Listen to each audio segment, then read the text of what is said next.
मैं मनमोहन मीना से आचार्य भूगोल बीए पाठ प्रथम की ऑनलाइन क्लासों में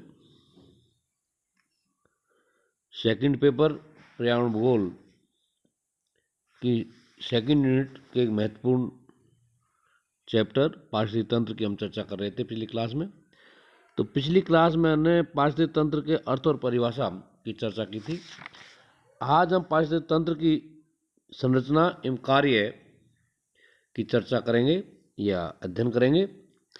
पारिस्थितिक तंत्र के दो प्रमुख पहलू संरचना एवं कार्य होते हैं। नंबर एक, संरचना में जैविक समुदाय में पाई जाने वाली जातियों की संख्या, जैव संहति यानी बायोम्स, जीवकाल तथा क्षेत्र को सम्मिलित किया जाता है। इसके अतिरिक्त पोषण, जल, तापक्रम आदि की संरचना के तत्व माने जाते हैं। कार्य, पारिस्थितिक तंत्र में निम्न क्रियाएं संपादित होती है: जैव ऊर्जा का प्रवाह, पोषण चक्र, पर्यावरण द्वारा जीवों का तथा जीवों द्वारा पर्यावरण का नियमन। इसी के तहत हम सबसे पहले पारिस्थितिक तंत्र के जो घटक है उनकी चर्चा करेंगे कि पारिस्थितिक तंत्र के कौन कौन से घटक है। कंपोनेंट ऑफ इकोसिस्टम, प्रकृति में परिचालित प्रत्येक पारिस्थितिक तंत्र की संरचना दो प्रकार के घटकों से होती है जो निम्न है। नंबर एक, जैव घटक, दूसरा अजैव घटक। जैविक घटकों में उनके पोष की संबंधों के आधार पर दो भागों में उसे विभाजित किया गया है। नंबर एक, स्वपोषी घटक। इसमें स्वयं पोषण करने वाले सभी जीव सम्मिलित है। एक स्वपोषी अवयवों में प्रकाश ऊर्जा के उपयोग द्वारा सरल कार्बनिक पदार्थों के संश्लेषण की क्षमता होती है, अर्थात अपने भोजन का निर्माण स्वयं अकार्बनिक पदार्थों से करते हैं।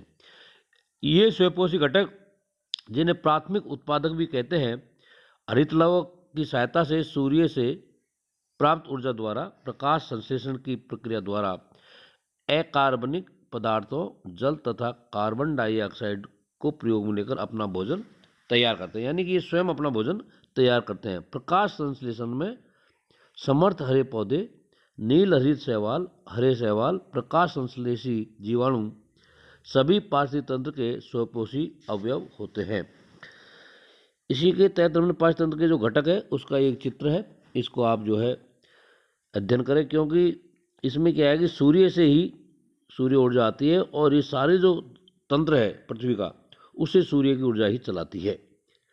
तो जैविक घटकों में एक स्वपोषी घटक और दूसरा है परपोषी घटक। स्वपोषी घटकों पर आश्रित पोषियों को परपोषी कहते हैं। ये स्वपोषी घटकों द्वारा संग्रहित जटिल पदार्थों का उपयोग करके उन्हें पुनः व्यवस्थित करते हैं तथा अंत में उनका अपघटन कर देते हैं। परपोषी अपघटकों द्वारा उत्पादकों या स्वपोषियों द्वारा निर्मित भोजन को उपभोग किए जाने के कारण इन्हें उपभोक्ता कहते हैं। आहार ग्रहण करने की प्रक्रिया के आधार पर परपोषी जीवों को तीन उप विभागों में विभाजित किया जाता है। नंबर एक, मृतजीवी। मृतजीवी जंतु मृत पौधों और जंतुओं से प्राप्त जैविक यौगिकों को घोल के रूप में ग्रहण करके जीवित रहते हैं। नंबर दो, परजीवी। ये जंतु अपने आहार तथा जीवन निर्वहन के लिए दूसरे जीवित जीवों पर आश्रित होते हैं। तीसरे प्रकार के हैं प्राणी संभोजी। ये जंतु अपने मुख द्वारा आहार ग्रहण करते हैं। मानव सहित सभी बड़े जंतु इस वर्ग में सम्मिलित है। और इसमें भी पारिस्थितिक जैविक घटकों में परस्पर जो पोषण संबंध है उसको मानचित्र के द्वारा जो है दर्शा रखा है कि इसमें क्या है कि सूर्य से जो ऊर्जा चलती है उससे पेड़ पौधे जन्म लेते हैं। पेड़ पौधों पे छोटे जीव जंतु, कीड़े मकोड़े, खरगोश वगैरह, और उन पर जो है खरगोश वगैरह को शेर और आदमी खाते हैं और सब जो है अपघटन के द्वारा वापस पुनः पृथ्वी में सम्मिलित। तो एक चक्र है, ये लगातार जो है पृथ्वी पर चलता रहता है। एक खास श्रृंखला का एक चक्र है। कार्यशीलता के आधार पर पारिस्थितिक तंत्र के जैविक घटकों को तीन श्रेणियों में विभाजित किया गया है। नंबर एक, उत्पादक। इसमें स्वयं अपना भोजन बनाने वाले हरी पत्ती वाले स्वपोषी पौधे होते हैं इन्हें प्राथमिक उत्पादक कहते हैं। इन स्वयंपोषी पौधों पर निर्भर जीव जंतु एवं मानव को द्वितीय उत्पादक कहते हैं। प्राथमिक उत्पादक जैविक एवं अजैविक घटकों के मध्य होते हैं, क्योंकि ये सूर्य से प्राप्त ऊर्जा से प्रकाश संश्लेषण करके आहार निर्मित करते हैं, जिसको बाद में इनकी जड़ों द्वारा अजैविक पदार्थ ग्रहण करते हैं। नंबर 2, उपभोक्ता। ये वे परपोषी जीव होते हैं जो स्वयंपोषी पादपों द्वारा उत्पादित जैविक तत्वों से अपना भोजन बनाते हैं। ये 2 प्रकार के होते हैं। नंबर 1, सूक्ष्म उपभोक्ता। इन्हें अपघटक भी कहते हैं। ये मृत अथवा सजीवों के शरीर में पाए जाने वाले जटिल यौगिकों को अपघटन करते हैं तथा उनमें से अकार्बनिक पोषण तत्वों को स्वयंपोषी संगठकों हेतु पर्यावरण में मुक्त करते हैं। इनमें मुख्यतः जीवाणु, कवक तथा एंटिनोमाइसीज सम्मिलित है। नंबर 2, बृहत उपभोक्ता। बृहत उपभोक्ता वे भक्षपोषी होते हैं जो अपना भोजन दूसरे जीवों को खाकर प्राप्त करते हैं। ये 3 प्रकार के होते हैं: प्राथमिक, द्वितीय तथा तृतीय उपभोक्ता।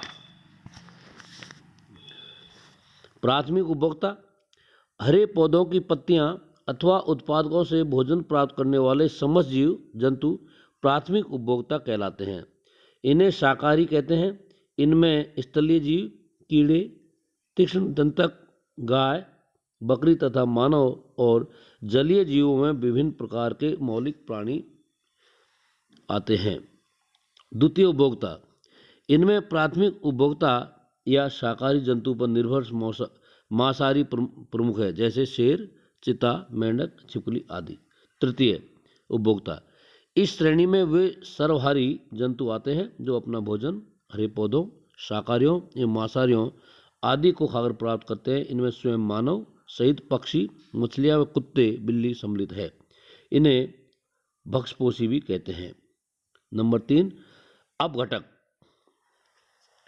जो इसके प्रमुख जो घटक थे उनमें तीसरा है अपघटक।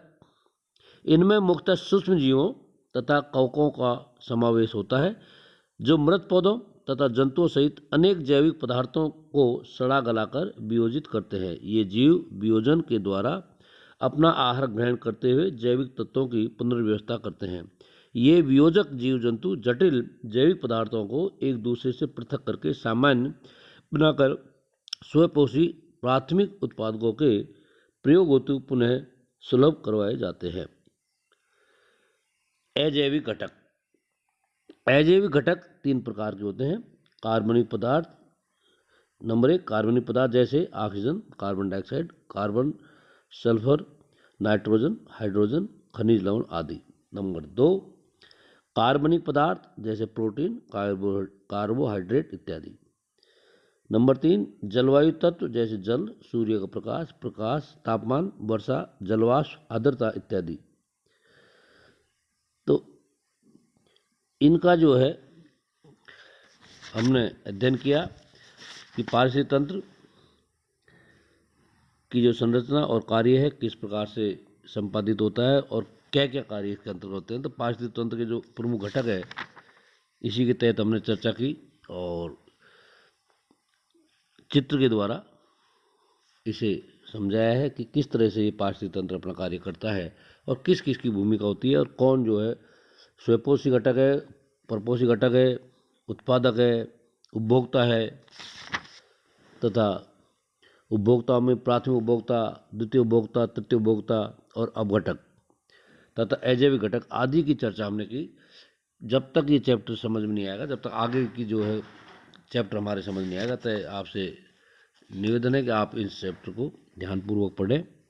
और चूँकि अब सरकार ने महाविद्यालय